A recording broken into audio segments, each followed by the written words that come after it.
Hey guys, Matt here. This is my review of Project Hail Mary. This movie is directed by Phil Lord and Chris Miller, who previously directed 21 Jump Street and the Lego Movie. This movie stars Ryan Gosling.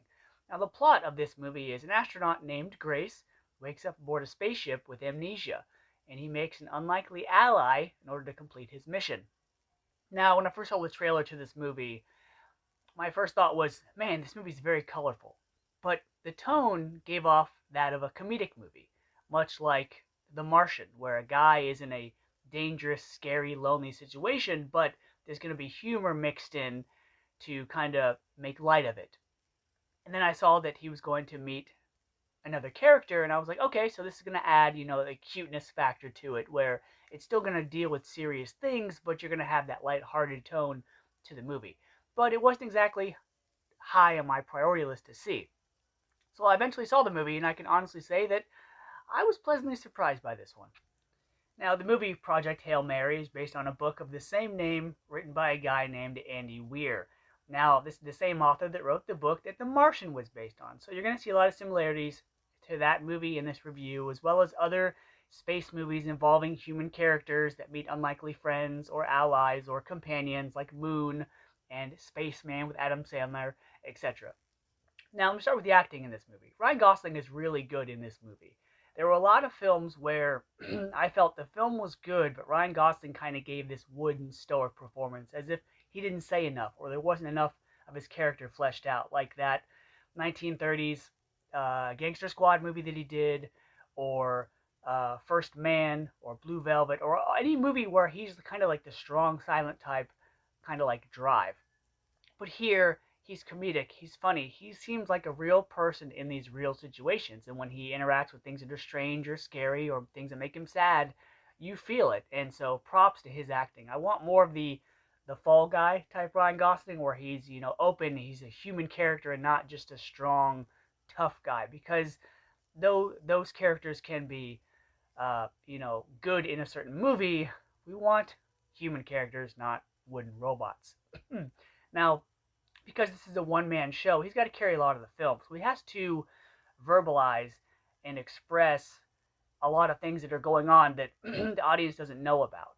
Also, this movie, like a lot of other space movies, have a supporting cast of a lot of actors and actresses that you'd recognize. You have the guy from, I think Lionel is his real name, from The Bear. You have the the woman from the AT&T commercials, Milana Ventrab is in this, and a woman that looks a lot like Carey Mulligan that's not Carey Mulligan. I forget her name. She's a German actress, but supporting cast in this movie, they're not in it a whole lot, but they work to help give you context as to why Grace is where he is. Now, his companion Rocky, he's a alien made out of a rock, but he's a fascinating side character. He's like Wilson in Castaway, but if he could talk. So he has emotion. He has this, back and forth with Grace. It's a lot like the character of Baymax from Big Hero 6, where he's a robot, but because he's trying to learn human things, he has broken English, broken speech. He doesn't exactly understand emotions or certain things. And so you have that aspect of a fish out of water character,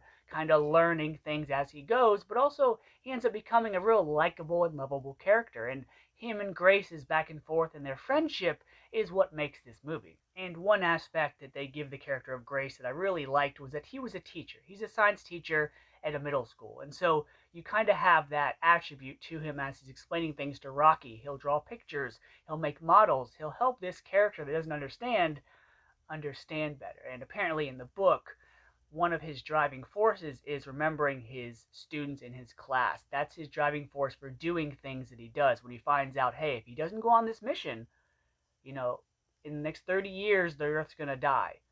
And so in the book, he thinks about his kids, about the future he wants for his students, whether or not he's able to be part of that future. And so that's an interesting aspect that isn't really shined on a whole lot in the movie, but I think would have definitely helped. But the instructor, the teacher in him, is a through line throughout the entire movie, which is something that I really liked, even at the end. Now, one gripe I did have with this movie is the film's length. It's about 2 hours, 20 minutes plus, and the movie feels long. In the third act, Grace is given the decision to do one of two things, and he makes one decision that I feel like just pads the runtime and is kind of unnecessary.